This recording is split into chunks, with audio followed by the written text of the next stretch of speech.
Scrolling, posting, sharing. Many people can't go a day without social media. It helps to keep us informed, keeps us connected, and it can bring us joy. But there's also a dark side to it, where hate speech, deception, and misinformation can run unchecked and negative influences can take root. How can we separate the good, the bad, and the ugly of social media?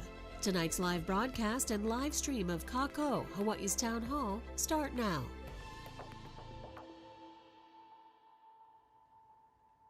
Aloha and welcome to Kākou, Hawaii's Town Hall, live from the Harry and Jeanette Weinberg Multimedia Studio. I'm Denise. The majority of people around the world, more than 5 billion of us, engage on social media. Those online connections can help us find community, share life-saving information in record time, and build meaningful relationships.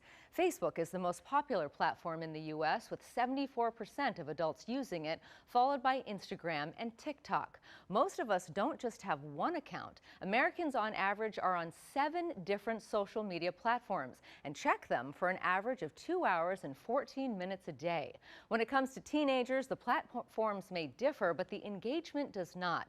The Pew Research Center found that the majority of teens use YouTube and TikTok every day, with about a third saying they use social media, quote, almost constantly.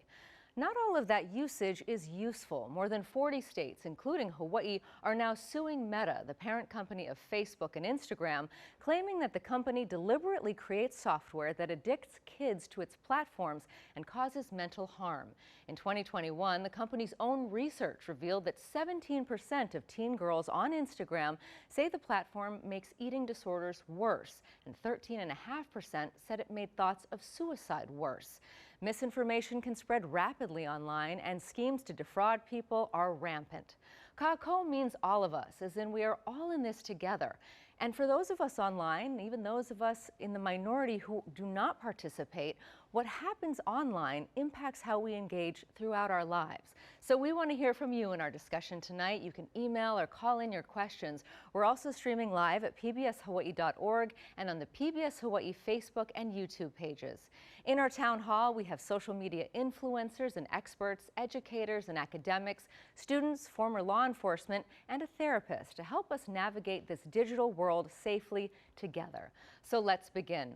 The premise of our program tonight is the good, the bad, and the ugly. We want to start with some of the good. So we're going to start with Malika Dudley, who is an influencer and a meteorologist along with a broadcast journalist based on Maui. She has a large following on Instagram along with other platforms. Malika, what do you see as the good of social media and how do you use it? I had lunch with Passion, at Passion.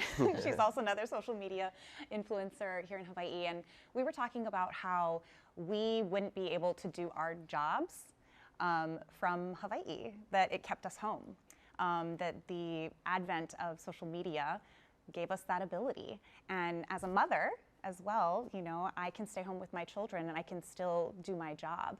And so I think that was one of the things that popped up. Yeah, that's a good one. Let's turn now to Kamaka Diaz. He's also a social media influencer and the host of Keep It Aloha podcast. Tell us about how you think you use social media in a positive way. I think if you leverage it in the right way, then it's great for business. I mean, everything that I have today, all the opportunities have come from social media. And for me, I see it more as business than social. But, it's great to connect with people and stay in touch, especially when you go abroad and you live everywhere. But for business-wise, I think it's the greatest tool. And do you agree with Malika that you might not be able to do business in Hawaii without that platform? I mean, you could. I don't see why you wouldn't, though, because it reaches so many more people than you could in person. And you can just do it from your bed, just lying down. So why wouldn't you?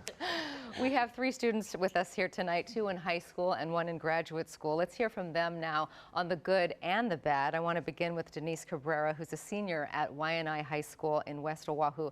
Let's start with you, the good and the bad. For me, the good, I came from the Philippines, and I think it's the biggest way that I stay in touch with a lot of my family there, especially my grandparents.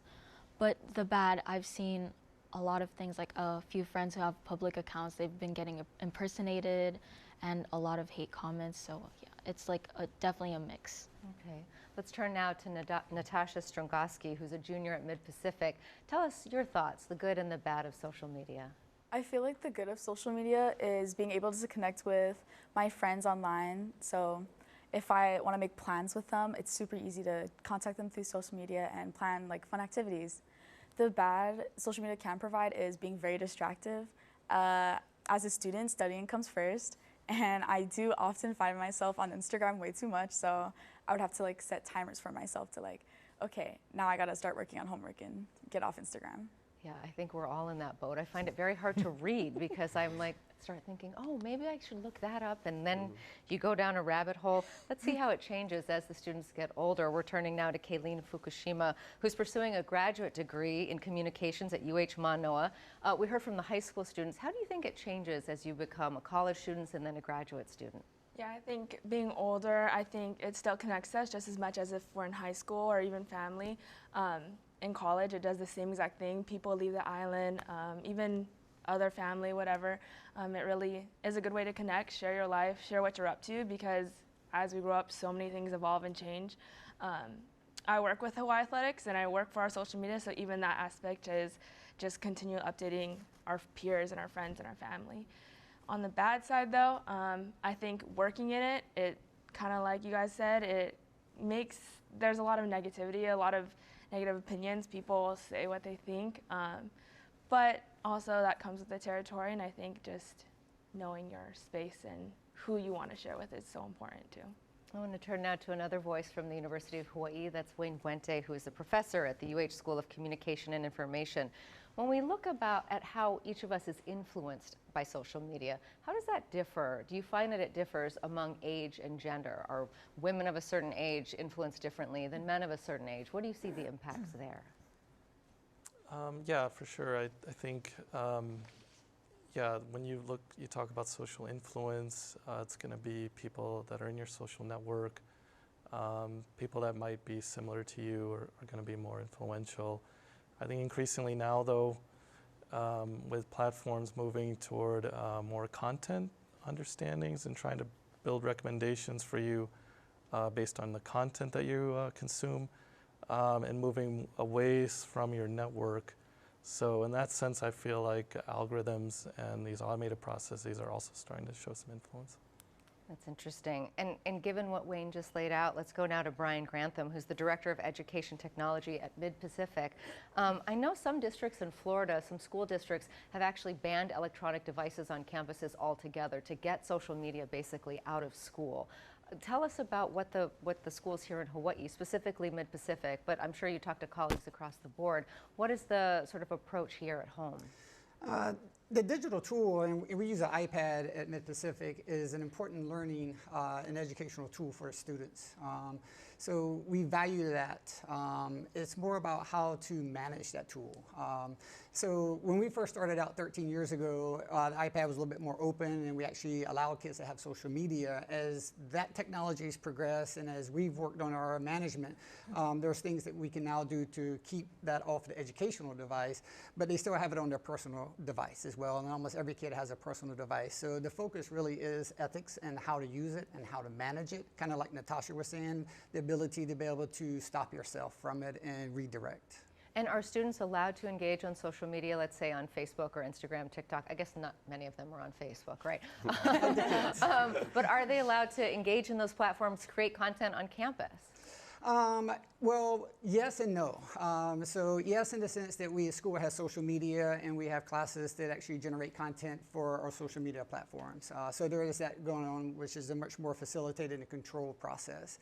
When it comes to their individual accounts, then theoretically, no. But that's all where the challenge is how to limit that access. So we can limit devices, we can filter, but we have very little control over a personal device. And so we could put rules into place like no cell phones in class, but it's really difficult to police in between classes, the free times and things like that. So there's no way we can say you cannot do it or keep them from doing it, which is why we stress education so much. I want to move now to Britt Young, who's a marriage and family therapist. You know, Britt, we talked about at the top of the show those negative influences, the impact on young girls specifically that those studies had found. But we know that So many of us are using these platforms. It's not just kids. We focus on the kids being influenced, but we're all sort of influenced in a way. Tell us what you see in your practice about the impact this is having on people's mental health. Yeah, it's definitely not age dependent. And what I've seen anecdotally in the therapy office is there will be a day when a teen will come in and the best day of her life is when something cool has happened on social media. The boy she has a crush on liked a couple pictures. The next week, it's the worst day of her life because of something that happened on social media. So there are these extreme, moments with social media, and so it's hard to get a handle as, in the psychology world about what is going on. Is it correlational, that maybe teens who are already isolated happen to go on social media more, or is it causal, right? Is the social media actually causing depression and anxiety? And we just don't know yet. What we do know is that when people take a break, and that goes for adults too, they report an elevated mood. They report that they feel better. So it leads us to believe that there might be some causality here. But my adult clients, my older geriatric clients, my teen clients, these mood swings over the social media and the response on that is very, very up and down. Even 35-year-olds are so excited when somebody likes their picture and devastated when they don't. And how long does that break need to be to have that kind of effect that you're talking about? Well, in order to build a habit or drop a habit, we say 28 days. That's when your body starts to go and your brain starts to feel like, okay, this is the new normal. So I would say 28 days, but I'm sure it could be any time. Even a 5-day, 10-day, 20-day break gives your brain another lens to see the world.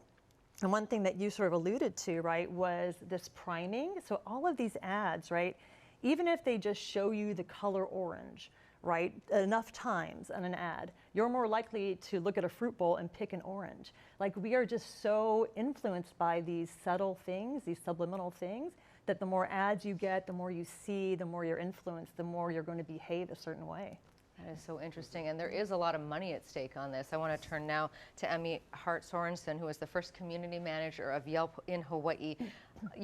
It's not just the companies that are acquiring our data and watching our social media habits and then selling that to another party. It's also businesses that really engage online and sell a lot of things. There's so much e-commerce. Do you think a business can survive today without social media? Yeah, I think a business can absolutely survive without social media.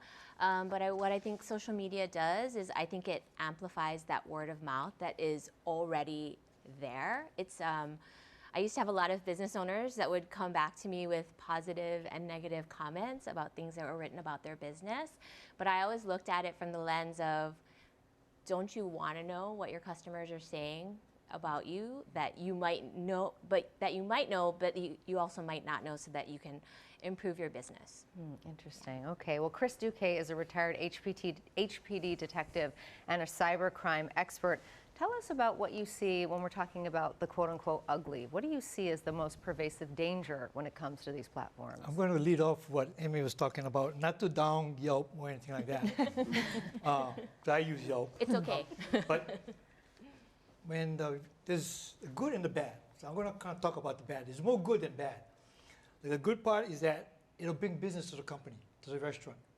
The bad part is that a competitor, distraught worker, employee might come on Yelp and post negative remarks. And oftentimes it's slander and libel. And that's beyond the purvey of law enforcement. It's civil. It's just saying that I went to this restaurant and the service was lousy, which might be true, might be false. But it places a negative reaction to the company, to the restaurant. Or somebody might say, I got food poisoning at this particular restaurant, which is completely blatant, untrue. Imagine the loss of revenue at that restaurant, especially if it's a five-star restaurant. It happens. Another thing that I've heard and seen is, not to badmouth again AI, is how you use it, is they're using AI to generate these negative reviews. They can target an individual, a company, an entity, create these reviews, and it's all like coming from different locations, different users on the internet. There's no control then. There's no control.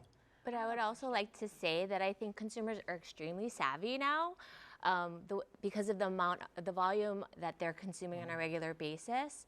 And so I think when people look at reviews of a business or whatever that is online, they're not just looking at that one thing that someone's saying. They're looking at what is repeatedly over and over and over being said so that they can siphon out what the truth is. I want to get to this whole algorithm idea and turn now to Bert Lum, who is the State Digital Equity Coordinator and also the host of Bytemarks Cafe over on Hawaii Public Radio.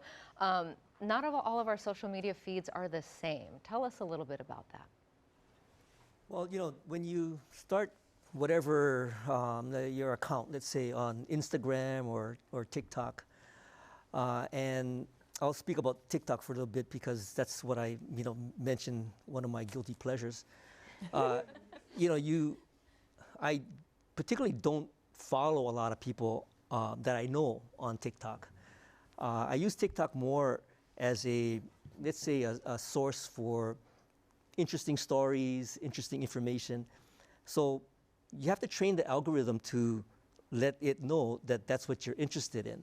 So as an example, if you're interested in camping, you'll get if you get some camping videos on the feed, if you watch it, that is a metric that TikTok will record, and then you will more than likely get more camping videos.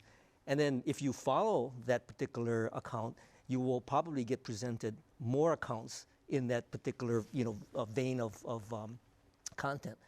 And so I like to sort of train or see if I can train the algorithm to feed me stuff that I like to watch. So, typically my TikTok will have puppy videos.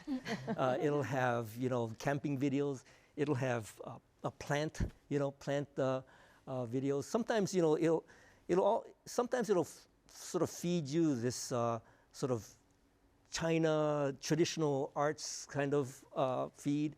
And I was telling Emmy, she was asking me if I do any art, and I do a sort of flower practice where it's like an ikebana practice. And I happened to see a feed or a video of a person, I think it's sort of Chinese, and they actually do an interesting way of arranging their flowers. So I watched the whole thing, and sure enough, I get all the feed. And the thing I like about TikTok is that you can just, swipe until you get to the one you want to watch. I think your feed looks a little different than mine. Gotta watch those puppy videos. Yeah, I know, I need that. But what's interesting about that, and Britt, this is going back to something that you had said, just about, about the influence on all ages. After I had my kids, I had a lot of mommy content, right? And Malika, I want to go to you in a moment after we talk to Britt. And I felt like a lot of that was positive about having a new baby. A lot of it made me feel like I wasn't a very good mom. Tell me a little bit about that, the impact this is having on parents. Well, for sure. So social comparison happens just naturally. The way that evolution created and harnessed mankind is because we looked at other people and we're like, ooh, I like what they're doing. I'm going to do it too, and bring it back to my tribe, right? So social comparison has always been part of the human condition. What's happening now, though, is on steroids, like the mommy blogs, right? You are confronted all the time with what appear to be, perfect or really great moms, giving you all this advice. And social comparison can be positive in effect. When you look at it and you go, this is a great idea, it's not so great when you feel diminished, you feel invisible, you feel less than. And when you're vulnerable as a new mom especially, hormones really going crazy, lots of stuff, lots of pressure, lots of responsibility, you're just very, very vulnerable to compare yourself to these moms. And what you're seeing, of course, as we all know, is the highlight reel of their day. You're not seeing the screaming child perhaps in the crib. You're seeing this beautiful breastfeeding moment. And so that's the extreme mood swing of the social media that I see so much in my office. Is I feel great today because I'm doing just as good as the mommy blog. I'm feeling awful the next day because I'm falling short from the woman in the mommy blog. And that's what concerns me, is we are back and forth constantly. Very rarely do I have a mom coming in going, felt super neutral today. You know what? The mommy blog told me some stuff and I was like, well, yeah, I'm doing a good job, but I'm not that great. It's just a very non-neutral space. And in the best of times, you're getting support and love from these moms, and the worst of times, you're feeling like a bad mom. you're feeling depressed, you're feeling anxious, you're feeling alone. And so it's so hard to make sense of this psychic conflict. And I think when you're pulled in two different directions like that all the time, I'm great, no I'm not, I'm great, no I'm not. It's just a lot on your brain. Yeah. It's a lot of energy. Curating your feed is so important. Yeah, and tell us about that, because you come at this as an influencer, as a content creator, but also you have 3 kids, so you know those mommy blogs just as well as I do. I think when I first started on Instagram and Facebook, it was kind of like one of the original, you know, it's been a long time. We weren't socialized into how to use this platform. And so initially it was just, oh, you just shared your day, or you made your albums on Facebook. And when Instagram came out, my husband told me, Malika, I had just left news, and he's like, you need to use this to brand yourself. And I had never, it wasn't even a concept of mine to like brand myself. And so I started using it very differently. And I didn't really like how that felt, because I started to see the moms with the perfect thing and the whatever, and I felt like, oh, well, that's what I should be doing, because that's what gets more people, because that's what you're trying to do when you're branding, right? You're trying to build business, right? Build eyeballs. And then I realized I was on autopilot. And when I realized what I was doing subconsciously, I then immediately started to do the opposite, because it does have such an impact on other people. When my girlfriend was like, oh, why aren't you using a filter? I'm like, oh my gosh, there's a filter for that? Yes, please. And then once I found out what that does to other people, that's when I started to look at myself. And it's still difficult sometimes to be like, I don't want to filter that one, or I want to, you know, and I really try hard not to, because I don't want to be a part of the problem. I want to be a part of the solution. So I try to show the difficult moments. That's what I try to do. Natasha, what are your thoughts on that? That, you know, we are seeing what she called, you know, these curated, the highlight reel, if you will. When you're looking at an image, do you look to see like, oh, is this filtered? Is this edited? Do you try to figure that out? I know a lot of my friends do. They love to see if people are using filters or not. I don't really look at photos that closely, but if it's an obvious filter, like the Snapchat dog filter, like I can tell they're using a filter, because, yeah. But sometimes it is really obvious, but in other cases it's like super not obvious. Like for TikTok, I think you can see the filters in the bottom left, like right above their username. And I wouldn't even guess they have a filter on without checking that first, though. Right. So it's super interesting, like how good these filters are getting. Yeah, Denise, does that affect when you're posting a picture? Do you look and think, oh, maybe I should filter this, or do you? How do you feel about, you know, adding those enhancements, if you will? Like Miss Malika said, I kind of try not to put filters, because I really want to show the reality, and I think that's the one thing about social media. It's that the common trend is to only show the good. It's not often showing the bad or the struggles or the ugly. And it's really scary sometimes, like Natasha is saying, because some filters, I'll see them on TikTok and I'm like, I'm gonna try it. And it's changing my nose, it's changing my face shape, it's changing my eyes, and I look so different from what I really do. So I try not to, because it really does change you. And it's like, that's not me.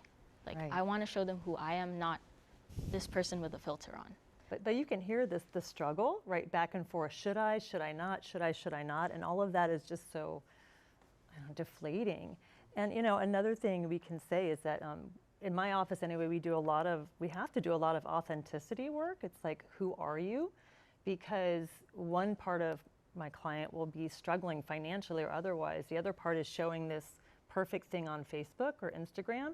And so after a while, you start to wonder, like, am I being authentic to the world? What am I hiding? But you can imagine you're not going on a social media platform going, well, you know, I had to buy less groceries this week than I wanted to because I'm struggling. It's usually like, look where we're going to Europe. And it's just a lot of feeling inauthentic. And so that's a new dynamic that's coming into the therapy room. That's interesting. I want to bring in our audience and thank you for those of you who are engaging with us tonight on social media. We did pose this question on our PBS Hawaii Facebook page. We asked our users, what are your main concerns or issues when it comes to social media? Most of the answers we got were about lies and misinformation online. Stephanie says that she's worried about a lack of aloha. And Chris, you actually weighed in, which I want to follow up on what you wrote. You said most are not ready for social media. What do you mean by that? Basically, people is basically immature. They believe what they see. And they look at a post and they don't look behind the curtain. Who's posting it? They're unaware of what the truth is because, you know, sometimes they want to believe what they see is true, which is not. You cannot take things for granted when you go on the internet. It's like when my grandma told me when I was growing up and I see TV, because I saw Superman on TV in black and white with George Reeves. Sure enough, I got on bed sheet, jump off the balcony, broke my knee. Grandma told me, you believe everything you see on TV? Oh. Same thing I tell people. You believe everything you see on the internet. You have to, before you believe things, you have to see what is the purpose of what is the poster. And I don't think the public is ready for that. And even the negativity we hear about the online, you know, some people are too fragile for the internet. One insult and they break like glass. They don't belong on the internet because all you have is to have a bad person say a bad thing about them and they're on suicide watch. I've seen that. So, you know, majority of people, they're okay, but most people, they're not. Like I said, they're not ready for it. They don't understand, not so much the technology, they don't understand their audience. Because when I used to talk to the students, I says, when you go on the internet, when you post on the internet, you basically have a global audience. You're standing on a global stage, naked to the world. They can see you, but you can't see them. You don't know who they are, where they are, what they are recording, what are they saying, and what are they going to repeat, edited, to the rest of the world. Kamaka, let's go to you on that. I know you try to keep it positive on your page, but I'm sure that not all the comments you get are. How do you deal with what he's talking about? I know you're not breaking like glass, but it has to have some effect. No, I'm old school like Chris. I think people aren't ready. I think our generation has become soft. Fragile. That's probably a better word to use. Yeah. For me, I don't take it personally. I think a lot of times it's just projection on what's going on in their lives. And I feel sorry for them because that's probably like what brings them joy or what, you know, I don't know why they do certain things, but for me, I just put on like an aloha armor and just let everything fire off because, I mean, to me, I don't want to put energy into that, you know? And majority of the times, if we really look at it, it's like 90% positive, 10% negative, but the negativity screams louder. You know, so I think that's something we got to remember, just put it into perspective. Like you could have like 10,000 likes and people saying they agree with what you're doing, and then you got like 5 negative comments, and then you're like, oh, everybody hates me. Yeah, we're talking from from an influencer's perspective, which is not just, you know, that's not most people's experience. Yeah. It's in communication, we call this a mass personal platform. Like we've got interpersonal communication, you've got mass media. Now, social media is mass personal. It's personal, it's you. You're representing yourself, but it goes out to the masses. Now, when a hater who you don't know says something crappy about you, it's a little easier to just let it go. But most people it's a new form of communication. It's interpersonal communication. And for me personally, I can let the hate, you know, if I get a hating comment go. But when it's your own family members or friends and there's a lot of talk, I'm sure you see this, Britt, too, where family members are like, well, I don't understand why you post that. Or you get into huge spats back and forth publicly, publicly with whoever's following you. And that can be so, it's just difficult. So I don't know about the fragile thing. Like, I feel like it's human nature. We're just all human. Well, Brian, can you weigh in on that? Because how do you help your students navigate this? Because I'm sure there is, you know, that they're engaging with people that they may or may not know, but there must be a lot of interpersonal relationships that are then, you know, transpiring online. There are, and we try to deal with that through our media literacy program. Is teaching kids how to become skeptical, right? How not to believe what we're looking at as is fact, but now I need to go research or look behind. And so understanding that process is really important for kids, but it's hard for kids, right? Because they're immediately trying to believe or they're trying to compare, and I want to be like that. So they're not seeing the reality of it, they're just seeing the image. It's challenging, you know, the word branding came up, and I think social media really puts kids in a situation where they're trying to brand themselves, but yet they don't know who they are. And social media is difficult because if you look at now the age group of 10 to 13, that's really a market that influencers are really trying to tackle. Most social media platforms have to be 13 and over in order to join. So these social media influencers now know that there are kids younger than 13 on the platform because all you have to do is lie about your birth date in order to create an account. And so they're targeting that specific group. And that's the hardest group to be able to become skeptical, understand to tell right from wrong, and be able to determine what is truthful. Wayne, let's get your thoughts on this, especially, you know, the word trolls was brought up, and we've heard, you know, we all know what that is. What is it about being anonymous, being in that online space, and sometimes not even being anonymous, that allows people to say things in that space that they would never say to your face?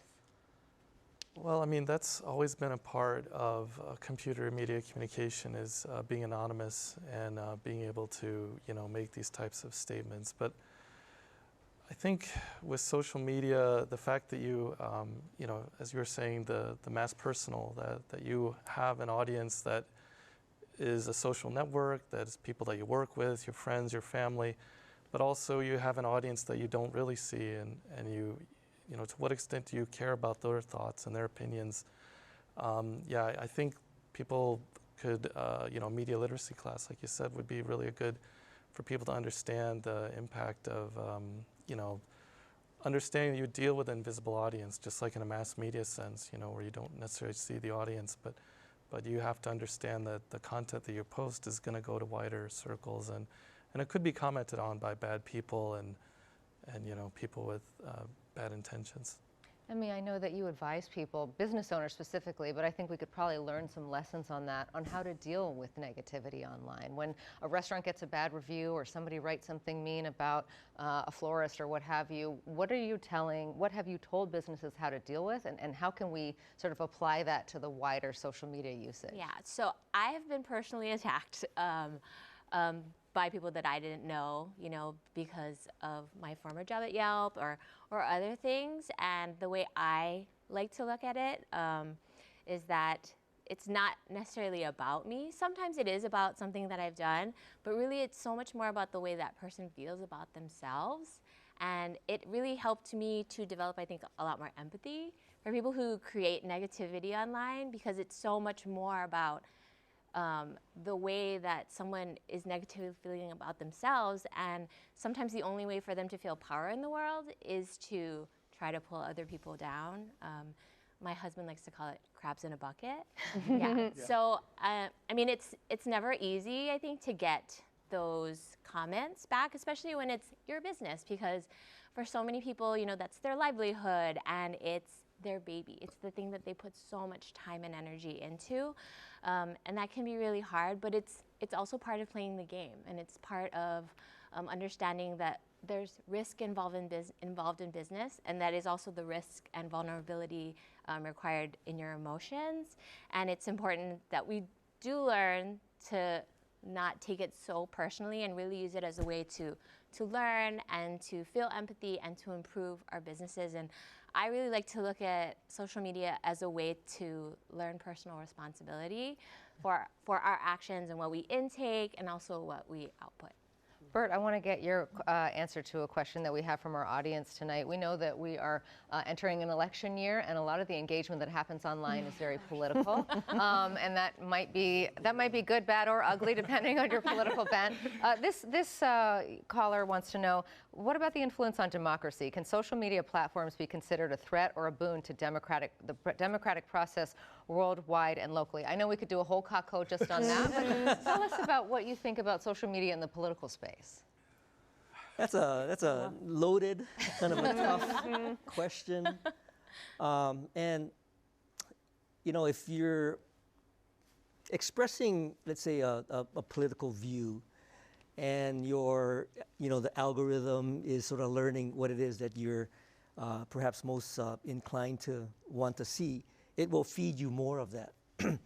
Now, when it's become a very divisive environment in the political, especially the national space, and I think it is pretty challenging because we're in an election year. We have a presidential election coming up. There is questions about one versus the other, and whether democracy can survive. What will happen in your feed is that you will probably get fed stuff that will maybe be a little bit leaning on one side, or maybe it'll reinforce what you already believe. And what you end up doing is, well, at least for my case, I see it, I would probably agree with it, but you don't have to sway me because I know already how I'm going to vote, right? So I think it has an interesting way of, I guess, presenting itself. The way where it's problematic is when somebody might be on the fence, maybe somebody is needing to be convinced, maybe they need to see that right video that kind of switches them into a maybe the other camp. That's not the case in my situation, but I can see where the feed could start to sway you one way or another. I think that's the challenge, right? Is the algorithm doesn't give you opposite perspective. It only feeds you what you're watching, so it only carries you deeper down that hole. Echo chamber. Right. Instead of giving you like, here's 5 videos, 3 of them are exactly same content that you're looking at, but here's 2 other that is a different viewpoint. And I think that fundamentally has to change in social media, or else it's going to keep becoming more divisive, right? Because it just pushes people down holes at that point. That's the danger, is then, for lack of a better word, you have more fundamentalists. Yes. Because you have this opinion, and then, as you were saying, you keep getting fed more and more and more. You're right, you're right, you're right, and then that's what research is showing. Yeah, and Kayleen, you are a young voter, and we know that 2 hours and 14 minutes on average a day, a lot of that content is news for a lot of people. Are you getting most of your news on social media? And what about your peers? Or when it comes to voting, do you feel like that has an influence on you? Oh, definitely. I think not only my age group, but even the younger generations and even parents are getting all their information on social media because we're spending so much time on it, whether it's Instagram, TikTok, our Reels, X, whatever it looks like, sports, political, county news, whatever it looks like, it's always up there, and it's whatever news you want to see. Kind of like we've been talking about algorithm, like I've seen Kamaka's videos on my stuff, and then I know what's going on culturally and stuff like that, but then I've also seen the political updates, and if there was something happening in Waiʻanae or whatever, it's constant, fresh news. And I think it's hard to keep up with a lot of the time, to be honest. The thing is, do we spend enough time to validate and authenticate the information we're seeing? Mm-hmm. I think a lot of people see something online and quickly they make judgment without going down the next layer to see, is there some kind of agenda that the poster has posting that information? What is that agenda? We don't spend that much time, I think.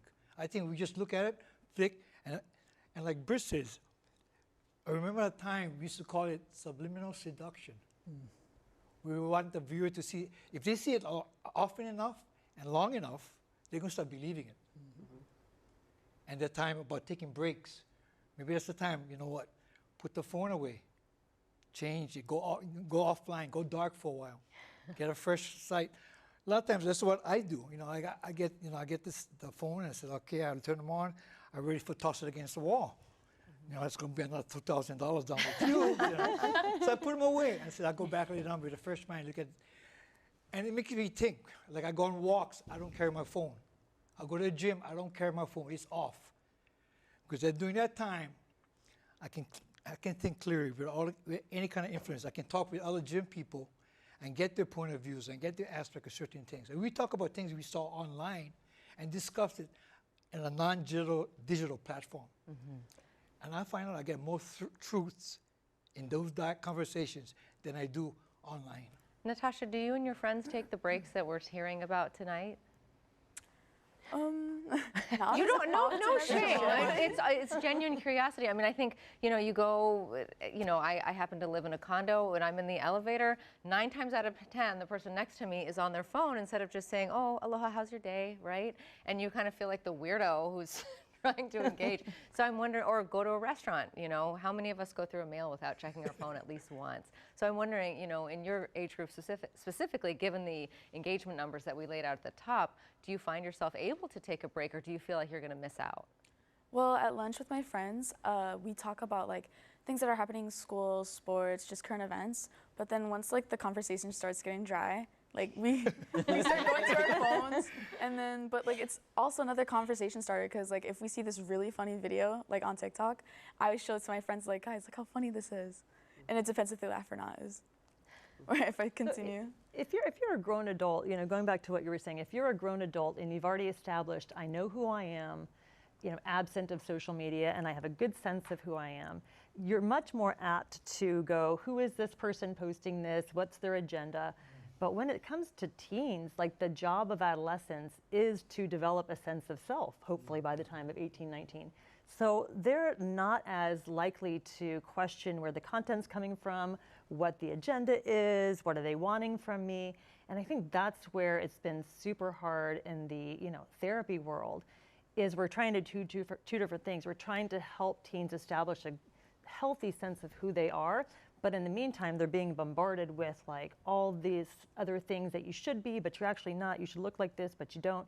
And it's disrupting this natural developmental flow. And adding to that, right, there's this negativity bias that we all have. Like back in caveman days, it was much better to be super scared of something and assume the worst in case it was like a poison plant than assume like, oh, it's probably fine.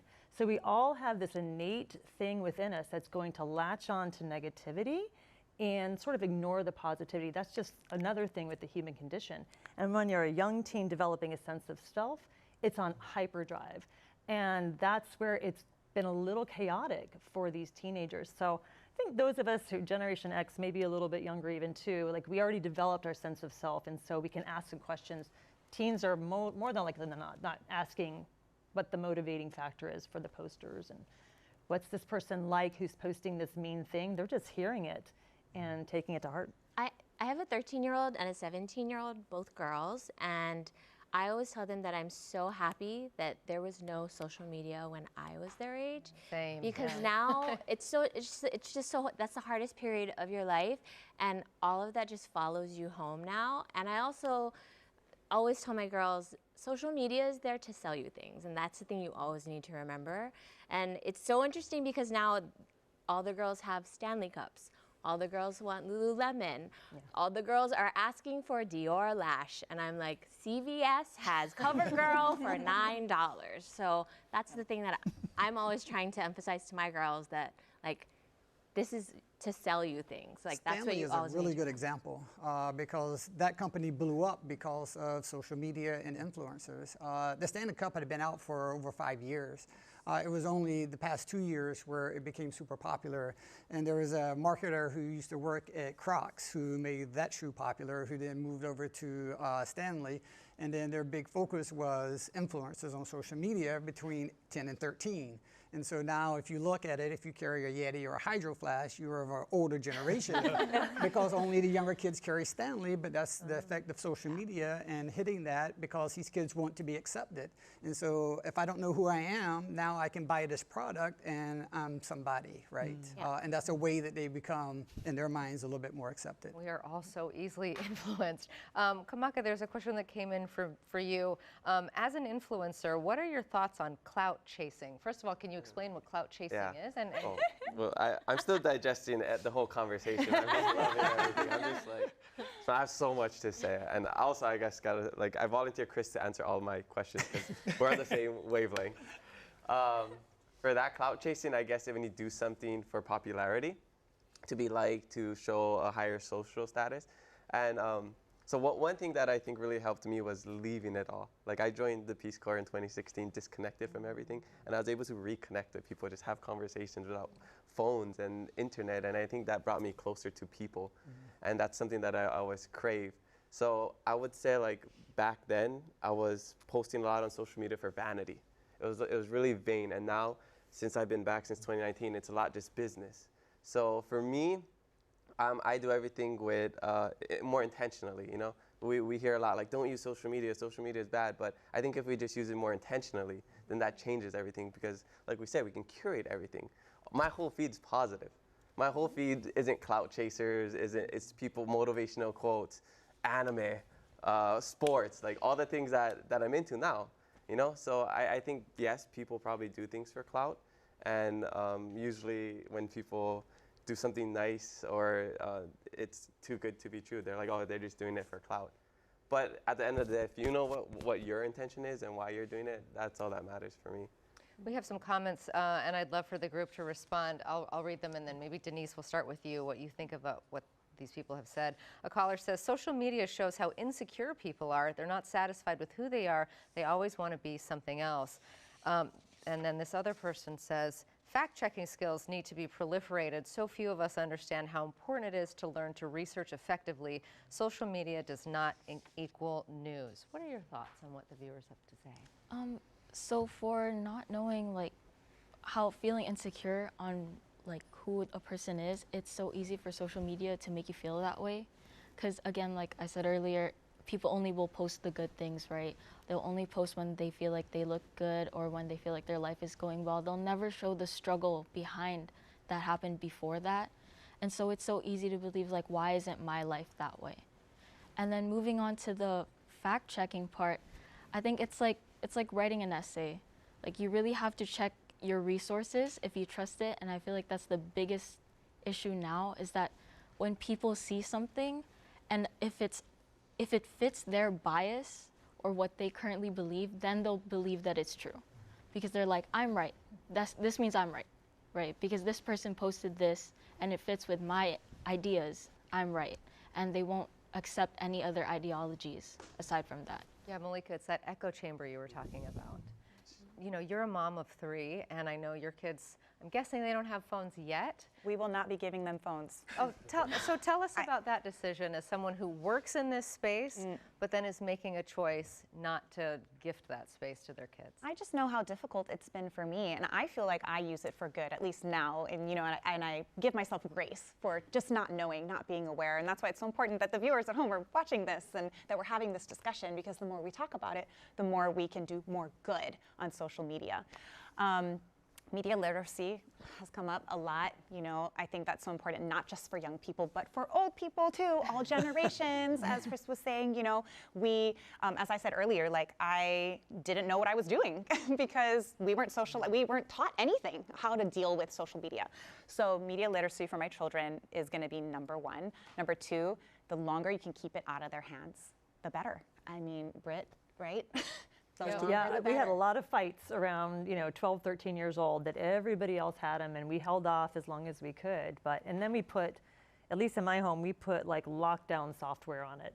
So what, maybe a tip for parents anyway is not to be the ones yanking it out of your kids' hands, but just have some software on it where you hit a button and click it's off, and that software becomes the enemy. But we did the same thing.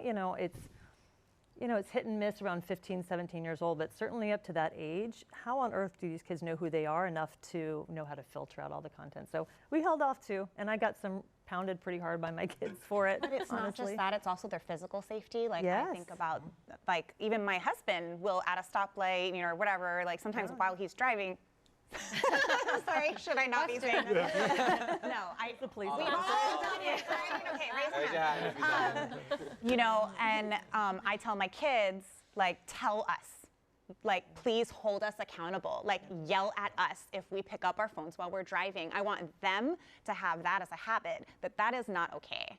I don't want them to be using a phone and driving and get into an accident, right? Like, I kind of think way ahead, and I don't really know how to solve all that. I'm hoping that the technology... The solution is easy. Yeah. We go back to Nokia brick phones. Yeah.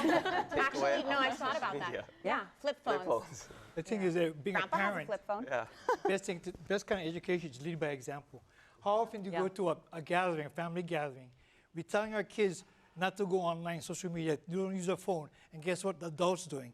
they're on the phone checking, talking to each other, texting. The thing that really peed me off is if I go to a gathering and we're over there and everybody's on their phone.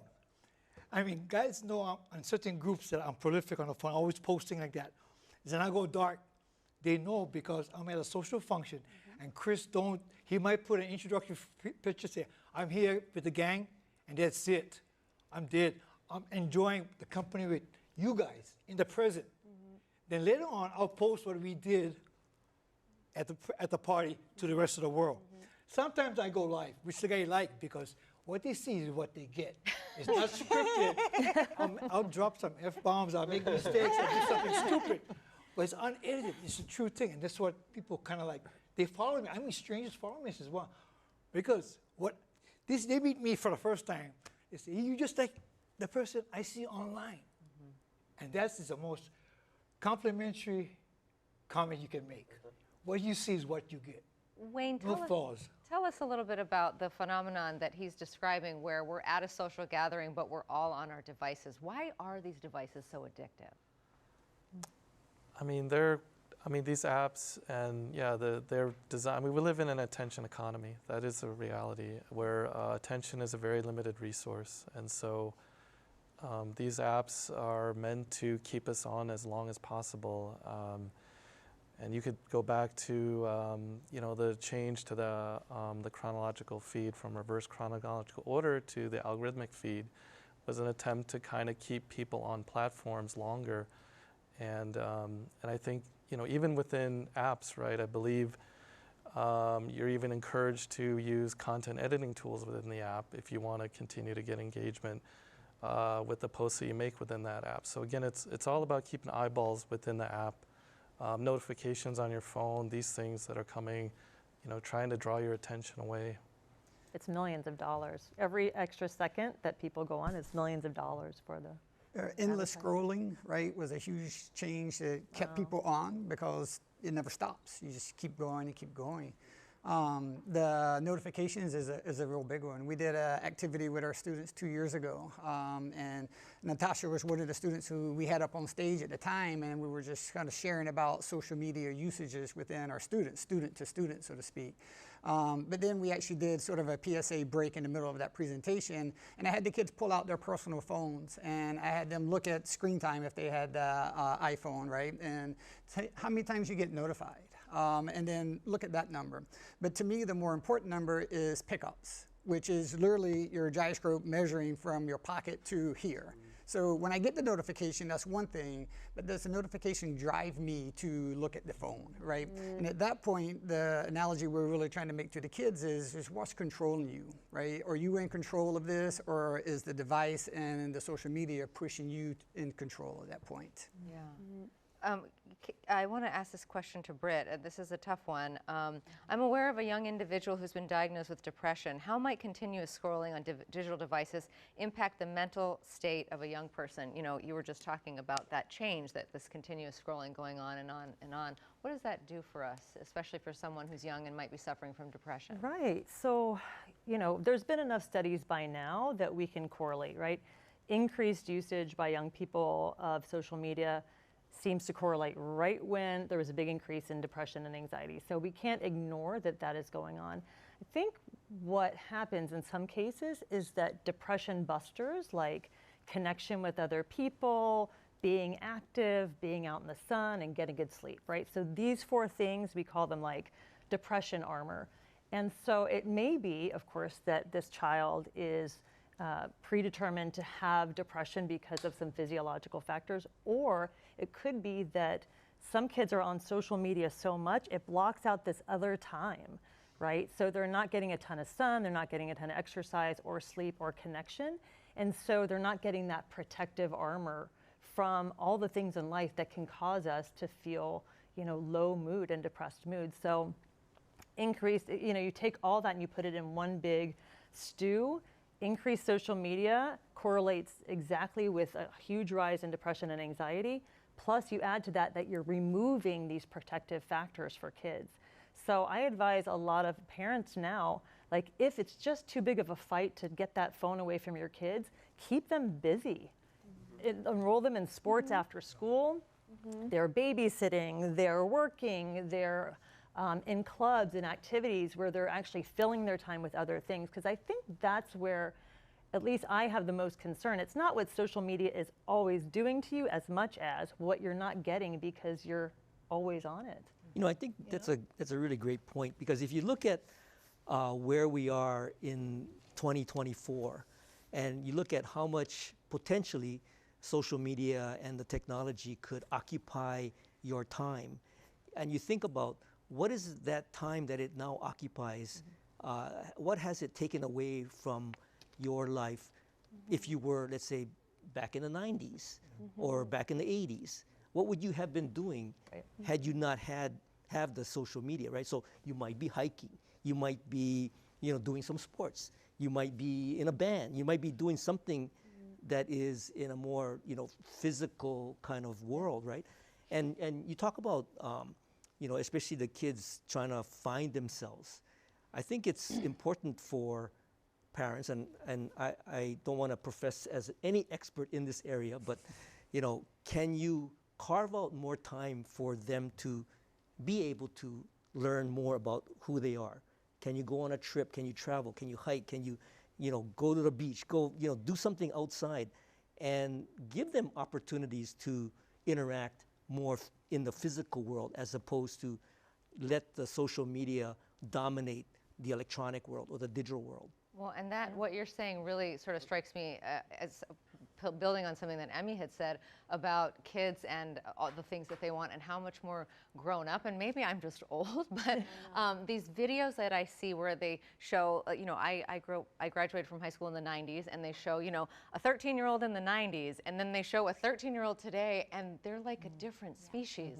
What do you think, you know, what are your thoughts about that? About just how much faster these kids seem to be growing up? And I know that makes me sound ancient when I say that. Not at all. But if you look at, you know, the home videos we made then and the Instagram videos you see now, they're very different. I think the expectation is so different now, and that's definitely something I think about all the time with my children. I have 4, but especially my girls, because they are impressionable and they do see things online, and I think it's just hard because they're constantly being compared to something which is really unattainable. Like, and I think even just our age, like, we're expected to be young forever online. I'm like, really? We're doing our best. Yeah, I mean, they all wear makeup now. There's more plastic surgery than ever now. But I also think that's why it's so important as parents and as people in the community for us to, I think, just be more intentional about how we're spending our time together as a family, just spending time talking to each other. And I mean, it's hard because I think it's like people don't date now because they'd rather stay home and watch Netflix, you know, because it's just easier.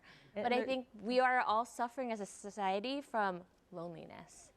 And there used to be a time when you could be the cutest girl in the town, or you could be like the fastest runner in your hometown of like 2,000 or 50,000 people. But now, no chance are you the best looking or fastest or best artist of the world. And so you're comparing yourself to everybody. And yeah, your microcosm is super, super big now. And, you know, you sort of just give up. Like, I'll never be as good as that person or that person, that person. But once upon a time, you could be the, you know, do the best back bends, you know, in Des Moines, Idaho, or Des Moines, you know, that we just Iowa. didn't know. That's an interesting point. There's an Instagram question, and Kayleen, I'd love for you to tackle this one. It says, for students, how do you navigate cancel culture online? And for viewers who aren't familiar, just explain what cancel culture is and how you navigate that. Yeah, cancel culture is basically like tons of hate. Like, if something's not going well or something's not popular, it's just done. And that's that. It's really sad because it could be something as silly as a Stanley Cup like we talked about, or it could be a whole trend or the way you put your makeup on, and it's really rapid. Like, one week this is trending and then it's canceled because this is going off and you have to keep up, and it's a lot. It's a lot to deal with, and yeah, it's hard. I think at the end of the day, at least from what I want to see, is just real people and the authenticity and who you actually are versus you pretending to get ready with me and you look like just the other girl. And I think that's the difference. Growing up, I didn't have a phone until like high school, and I didn't have social media. I learned how to use that stuff. A lot of parents are still learning, which I think is a curve because they're learning like us, and so maybe that's why we're more addicted and that's why we're scrolling more versus these younger generations who grew up on it, and so it's natural to them and they're addicted and it's their typical connection to the world. I think it's going to be interesting to see what happens when this generation grows up. Because we were all immigrants into this world, right? We saw this technology come in and we've ridden beside it. The generation that our kids are, they grew up with this technology in their hands, so they lived that life. Like, we don't have a social media presence when we were young, and I'm really glad about that as well. But these kids do, right? And so when they get to be adults and they start having children, it's going to be really interesting to see a potential reverb a little bit. And I've seen a little bit of that reverb at schools, right? Because when we first started our iPad program 13 years ago, a lot of elementary school kids were given smartphones at the time. And the logic behind it was cheaper than an iPod Touch at that point, and it has the communication features, so there's a lot of logic behind my elementary school having this phone. Now you're seeing a reverse, and you're starting to see either no phones or flip phones back in elementary school's hands up until middle school, keeping it out so that they don't have that desire to go create an account before they're actually of age and somewhat mature enough to handle. Kamaka, I see you nodding at Yeah, what everybody no, is saying. I know. I'd love to hear what you're thinking. Well, I think like we talk so much about learning, and I feel like I'm blessed because I grew up half with social media and half with social media. I'm 30, so I'm like right in that middle zone. So I just feel like the best times of my life, when I think about when I was happy, I loved my childhood, and that didn't have anything to do with social media. And I feel like now as an adult, a lot of things that I'm doing is unlearning how to, be human in the sense of this society now. It's like being human is using social media and doing all these things. And to me, it's like going back to what made me happy as a child, and that wasn't social media. And I think we gotta kind of remember that, like, think about like the happiest moment in your life. Like, social media isn't part of that. Right, but did it happen if it wasn't documented? I mean, yes, that's the thing. You could document it after, but I mean, for me, the happiest moments of my life is the times I forget about my phone, and I'm like so present. That would we have to teach the kids these days, the young ones. And like us, we grew up. You said you didn't get it to like high school, college days, and that was like me too.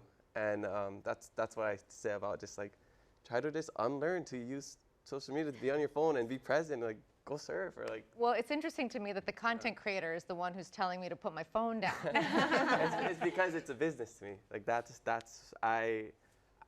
I've grown my discipline to know like what Chris was saying, post or be present, record it, post later, like this is what I did, instead of this is what I'm doing. You need to know when to turn it on and turn it off. But it takes a while to get to that point.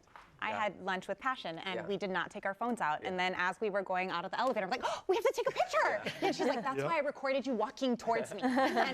But the great part of it was that means we really appreciate each other. Like, we were so intentional about just speaking to each other. One thing that you guys are all bringing up for me is my thesis was on parental phubbing. Phubbing is phone snubbing. So when parents are ignoring their children because they're on their phones. And so I think about that a lot, that it's not just about what the kids are experiencing. It's also now in our interpersonal communication, we are saying something to our children when we are on our phones, but we need our phones for work and for other things. And then there's social media on top of all of that. So it just, I don't know, I just wanted to bring it up because it's just another point, because that does, research shows, depression, all the things you've been talking about, lower grades, body, just, it does so many things to their sense of self when we are doing this. We use it as a babysitter tool as well, right? So to some degree, we have to take ownership of the addiction that kids have, because when they're really, really young and they cannot really talk, we put a phone right in front of them. Watch this. Here, touch this. And it's amazing to watch kids, even at that young age, interpret and figure out how to manipulate this device without even being told how to do it. My generation was a TV set, the black and white TV set. Yeah. You know, mommy and daddy had to work at the used car lot. Grandma and grandpa took care of me, put me in front of the TV. But it was time to eat, turn off the TV. Time to go to bed, 8 o'clock, turn off the TV. You got a TV only on Saturday mornings, maybe, but then when about noontime, before noon, you're out there playing. Certain times you can watch TV. Well, like but it was my Malika- surrogate, there was a surrogate babysitter. These Well, like days, Malika was the saying, phone. but like, thank you so much. What Malika was saying, and what you're saying too, Chris, is you take everything away from our technology, from even like anything we have. We just want to feel like we matter to the people we care about. That's it. We want to feel relevant, important, and I matter to you. And when you do this, and your husband's telling you what a great day he had, and you're like, you're immediately messaging, this is more important than you. We do that to the kids, we do that to each other. But the good news is when you do this and you put it down, you're messaging, you do matter. So we have so much control just with this or this. We are telling the world that you're important or you're not. And when you feel important, you actually don't have very high rates of depression or anxiety. But I also think on the flip side, I think there's so much good that has come out of social media in so many ways. I left my corporate job in 2020 and I was really isolated, like a lot of us. And social media was a really great way for me to still feel connected to people. I found some of my best friends through social media. It's just, I feel like it's like a nice filtering device to be like, we like the same things. I can tell because you posted about it. And I also, you know, when I was a Yelp community manager, the best part of my job was bringing people together offline, and people got to meet each other because they loved food and they loved to discover things, and they got married and they became friends. So. Yeah, Natasha, tell us, you know, we have been focusing largely on some of the negatives. Tell us about sort of the social aspect and how it helps you actually strengthen relationships, do you think? Well, like I said before, I do plan a lot of things with my friends, and like without social media, I probably couldn't be as good as planning, because say I'm looking through my Instagram feed and I see this awesome new spot that like opened across town, I'll be like, hey guys, like we should check this out. Like this sounds really fun. And I feel like social media is a great way to discover new things and like just get yourself out there. Like if I see someone doing something super fun on TikTok, I'm like, hey guys, we should try this. Yeah, and Kayleen, what about you? I know that you create content, right, in the sports world, and so there's a positive aspect there too, that people are connecting over athletics. Oh, definitely. I think just letting the athletes be seen as humans. Here in Hawaii, we're fortunate enough to be seen as the pro team. We don't have a professional team, so people come to watch Sports. And so just creating content that people get to see their faces outside of their uniforms, off the field, off the pool deck, whatever that looks like, and just show their personalities. Especially with NIL, like people see them posing and want this thing and that thing, and it's all good, but just really seeing who they truly are underneath all that, asking the simple, silly question like, hey, what color is math to you? And it takes you back to elementary school, and they really have to think, and that kind of stuff is really, it's fulfilling in my eyes, because it's my job to create content for these people and represent them. And so that's really cool to be able to do. Denise, what do you think? Do you feel like there's more good or more bad when it comes to these platforms? I feel like there's more good. So I actually run a couple social media accounts for my school, like our media programs platform. And oftentimes whenever I post things about like the content that our program is creating, there's so much love coming from our community and former alumni, and just overall everybody saying like, oh my gosh, I remember when I had to do this. Oh, you guys are doing so great. Like, keep up the good work. And it just really helps everybody feel connected through that way and feel all that love coming to them. Bert, I'm interested in your thoughts. We've had the privilege of living without social media and now with it. Do you think life is better or worse for it? You know, from what I'm hearing tonight, you know, it really boils down to balance. Like, have you achieved a sense of balance in your life to be well, be mentally healthy?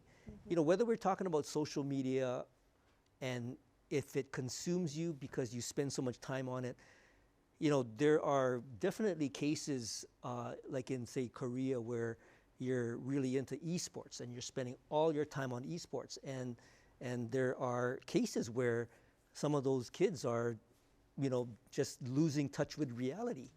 And that's not social media, that's just esports, right? So whether you're consuming yourself in social media or consuming yourself in esports or the electronic environment, the digital world, you really got to start to ask yourself, you know, are you really in balance? Are you in balance with some of the things that, you know, we may have done in our, let's say, in the 80s, 90s, right, when we didn't have social media? And, you know, going back to what you enjoyed during your childhood, that's what you need to have more of in your life. And we're not giving up on this digital technology because it's here to stay. So we're not going to the past. It's the question of, as humans, can we find that balance where we can use it as a tool and be strong enough to cut yourself off of it and do other things that give you a sense of connection with your environment. So you cannot just go in one direction and then, you know, basically become some, you know, sort of digital avatar. You gotta stay connected in the physical world. Yeah, yeah. Well, Sherry from Volcano. Oh, sorry, Kākou, go ahead. Oh, I know. I said I agree. Yeah, it's got to be intentional. Well, I was going to say too. I mean, we started out with a digital citizenship program, and then we, you know, talk about this digital footprint, right? And what's interesting is when we have kids, we end up taking a lot of pictures of our kids and we post them online. So there are now kids who end up having over 1,000 pictures of them online prior to them ever starting their first social media account, which is really interesting. But we really like to look at it now as digital wellness, right? So looking at the health of your digital usage and trying to have kids analyze that and be reflective on that process to hopefully get to that point where they can put it down, turn it off, look away. Yeah, Wayne, I wonder if you can build on what Brian just laid out, you know, this idea of not necessarily being able to give consent, right? That kids are getting their photograph taken and then have their parents upload it. And, you know, something that we might think is cute but could be a child's most embarrassing moment. And all the adults are laughing, but maybe later on the kid is not. Yeah, for sure. I think that's something that we all need to think about when we take pictures and post them on social media, especially people that we don't know.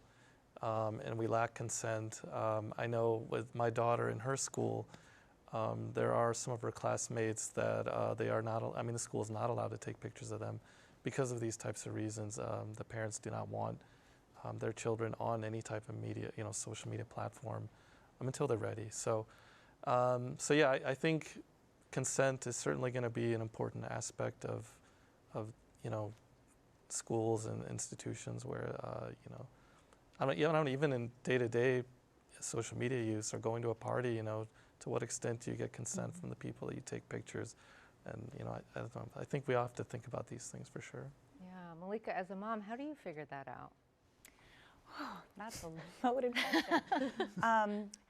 In the past, I did have one person come to me once and tell me, like, I didn't want you to post my daughter. And it was a birthday party, you know, I mean, I didn't even think about it. And so once that person said it, I've asked every single person since. I'm different. I have thousands, you know, of followers. So I totally understand that. And it mortified me that, you know, I didn't even think to do that. But again, we are immigrants. So you got to give yourself grace. And now you've learned. And I have never had someone from that point on tell me, no, I don't want my child on there, because now we are getting more media literate. And parents will say, oh, just so you know, we're at this birthday party. Please don't take a photo of my child and post it. So we just need to be more vocal. Well, I think there's a security and privacy aspect too, right? So now every picture you take with your phone, there's metadata embedded, right? And so if you don't turn off location services, people are smart enough that they can pull that information out of that picture that you post online. And so that's part of that media literacy that the immigrants need to learn as well, so that they can protect their families as we try to educate the digital natives at school as well. There's a comment here. Sherry in Volcano says, I am a teacher and I once asked the students in my class if any of them had ever gone kite flying. All of them were stumped. They had never experienced this because they have lived all their lives on their phones. I'm not sure that's the reason, but one thing that strikes me about this is that if they were to go kite flying, they would be sure to want to document it, right? Because if it didn't happen, right? Isn't that, I forget what the actual phrase was. But Malika, I want to go back to you on that, because there is this, you know, you talked about having lunch today and not taking a photo. The impulse is to take that photograph. The impulse is to document everything. Why do you think that is? Our parents did it. I mean, my parents, we have tons of videotapes. We had the giant thing, right? So it's human nature to want to document this. I have a terrible memory. And so I love documenting. I'm a storyteller. And so I try not to get down on myself for wanting to do that. I think it's natural and wonderful to document your memories. I want my children to have these memories when they grow up. I do struggle with the consent thing, and my husband and I talked about it, and we're okay with it now. We might change our minds later, but I love that my Instagram is a journal for them. And my daughter will come up to me all the time and say, Mommy, can we look through my highlight? You know, and we laugh at her funny moments and her embarrassing moments and her, you know. My son is a little bit different, and he'll tell me sometimes, Mommy, I don't want you to post that, and I won't. You know, Kamaka, you talked about how your happiest moments from childhood was when without a digital device around. But do you find yourself compelled to document a lot of things? Yeah, I think I went through this a lot over the last couple months. I think I just realized that life is better shared, and I do like sharing my story. I don't necessarily like being on social media all the time, but I think if you can find a balance, a good moderation, everything, then I can share, but I don't have to be involved. I can post, but I don't have to linger on social media. And it's like I said, everything in moderation. You know, you drink a bottle of wine every night, you're an alcoholic. You have a glass of wine a night, you have a good night's sleep. So it's like if you're on social media all night, you're addicted. But if you learn how to just find that balance and just, post, look at a few stories, throw out a couple likes and just get off. You know, I think everything in moderation, that's how we use social media more intentionally instead of saying like, oh, don't use it, it's the devil. It's not, because there's so many benefits. It's just how are we going to use it? That's really funny. One of my student interns yesterday asked me like, hey guys, like, when's the last time you flew a kite? And we looked at her and we were like, do you even know how to fly one? And she was like, yeah, it's not that hard, you just throw it up. And we're like, no, it is a little harder. But I think that kind of shows like it's those simple things. Like we used to build obstacle courses for fun. And then sure, our mom took videos or whatever, but it's not like that anymore. It's like you see a video and then you try to go do it, but why not copy them or something? There's less creativity, I think, sometimes. But at the same time, social media has brought like more creativity in other ways. So like everyone's talked about, it's just that balance. Like I work on social media. I'm constantly looking what the trend is. Sometimes I feel like if I'm not on it, I'm gonna miss out, and then what's gonna happen to my job, or what am I supposed to post tomorrow? And so it's just that finding that balance of like, when am I gonna be on it? When am I gonna work?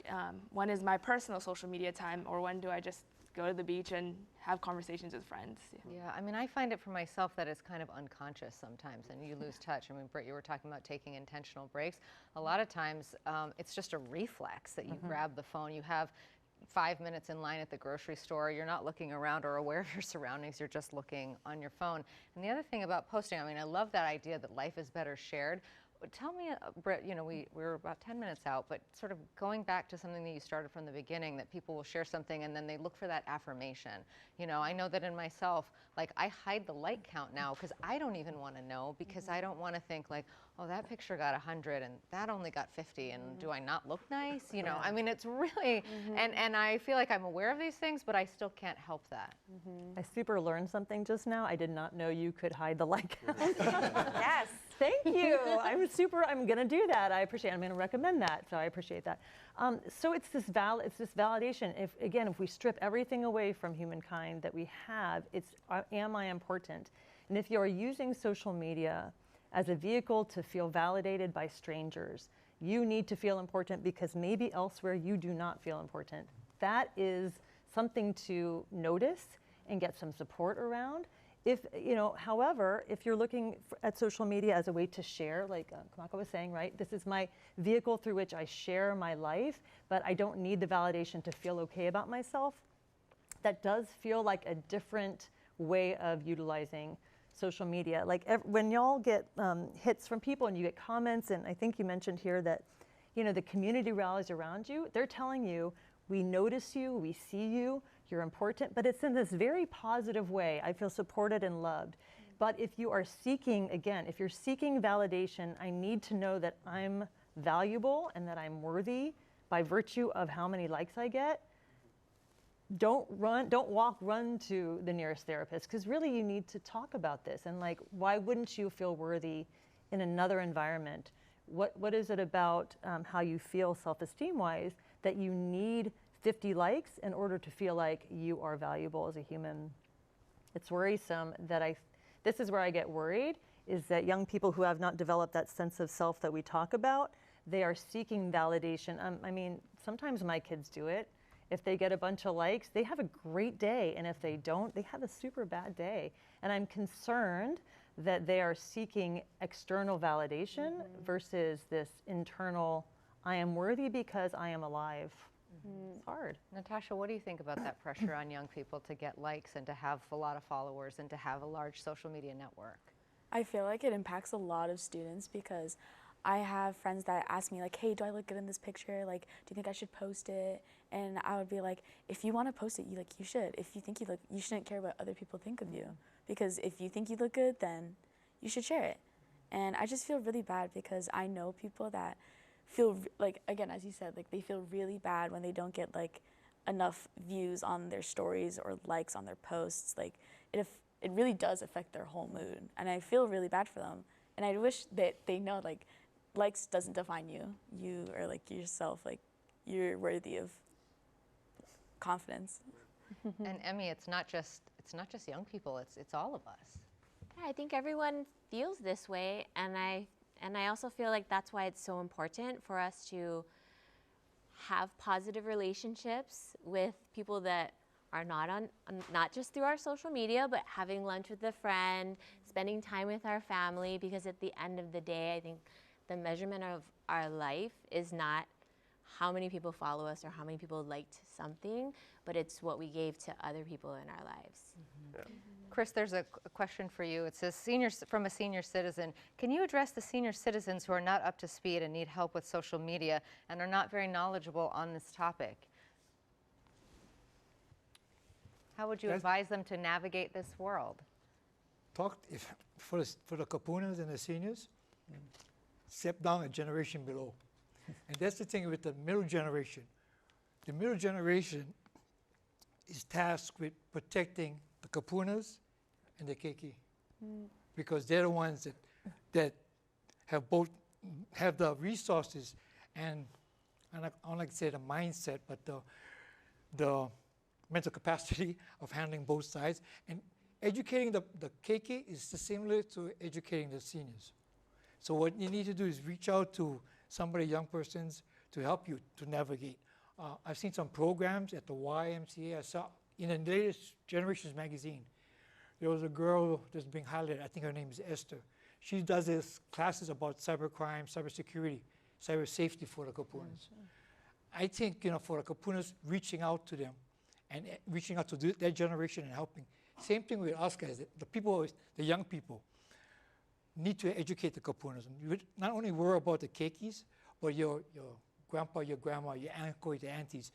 They're online, and they're getting, there's a possible scam, a romance scam coming on, or some kind of investment scam, because somebody on Facebook, a so-called friend, reached out to them and said that, hey, you can make money.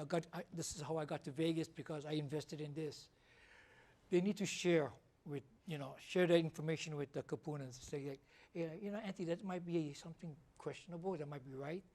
And then again, to the kapunas, one thing with them is that they feel shame of asking help. They feel like if in fact, when they get victimized, they don't want to report it because they feel shame. So the thing is to let them know that it's not shameful. Everybody's victim, even the smartest and the brightest. I've had cases where, the first thing I comment to, what, because I'm surprised that, you should know better. We work the kind of cases and you just fell for it. So I said, if these guys, and myself, I fall to scams, I make the mistake of answering, oh no. Now my phone is on somebody's radar because I picked up the phone. Yeah. Well, I saw an ad, but luckily I have books filled with emails and so forth and passwords. And okay, scrap this email. Start another one. But that's me. That's me. But the thing is educating, for the kapunas, getting help from the lower generations. And the lower generations help the kapunas. What Chris is talking about, and I'll speak just very briefly about the work that I do, as the State Digital Equity Coordinator. One of the areas that we're very interested in is not only doing digital literacy and teaching kupuna, And we also want to emphasize, from a digital literacy standpoint, safe and secure. We also want to help create digital navigators. So what you're describing are a cadre of that generation that perhaps can help the kupuna, or even the keiki can help, kupuna, right? So it's an intergenerational kind of support network. So as much as, in my day job, I'm helping to kind of foster the use of the digital technology, but I also will advocate that it has to be done in the right way, and again, it has to be done in balance, and it has to be done in a safe and secure way. And that's why we're trying to create these programs, exactly what you're describing. We have just 2 minutes left, but I want to make sure that we get this comment in from one of our YouTube watchers tonight saying, thank you for this discussion with a comprehensive panel. I wonder what the long-term effects of social media use and pressures will have on all of us. I guess we'll find out in the upcoming years. We just have a little time, but Kamaka, what do you think that eventual outcome will be? I think it's the downfall of our society. It really just depends on each individual, I think we just have to keep in mind, social media for the most part isn't real, it's a highlight reel. And I think if we always remember that, and remember people are just showing their highlights, and I talk with over 100 guests on my podcast, and the thing that I realize that no matter how many followers, how many likes they have, we all have the same problems. We're all insecure, we all fail, we all make mistakes, but that just makes us human. So we're all immigrants to this, we're all figuring it out. And I think we're all in it together. It's a Kākou thing, right? I think that's the best way to wrap it all up. But yeah, I think, I have no idea. But if we all just agree to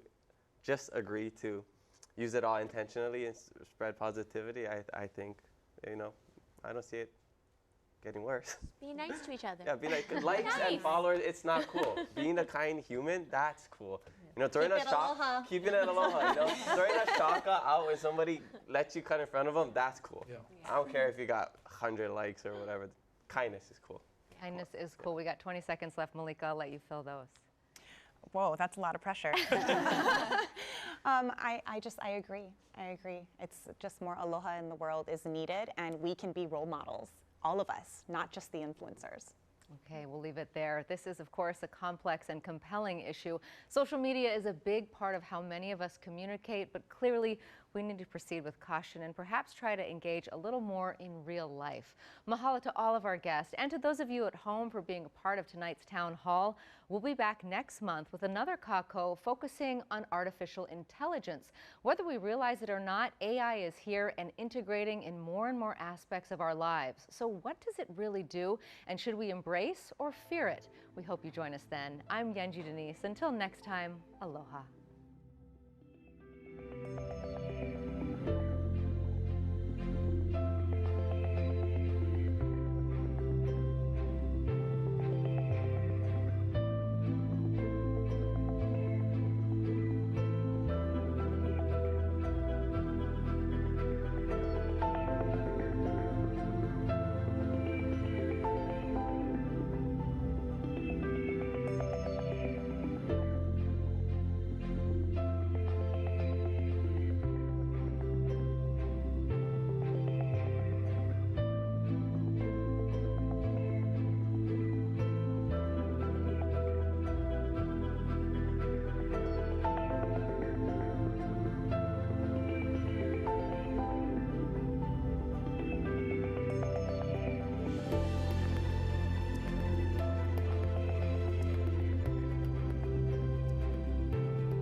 This program was made possible by the Corporation for Public Broadcasting and by contributions to your PBS station from viewers like you.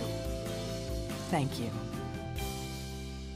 Local broadcasts of Kākou are made possible by the support of viewers like you. Mahalo, and bye. Young Brothers, providing quality service you can count on, connecting our island communities for over 120 years as the state's leading inter-island freight transportation company. You're watching PBS Hawaii, supported by viewers like you. It's not just storytelling, it's culture. PBS Hawaii, home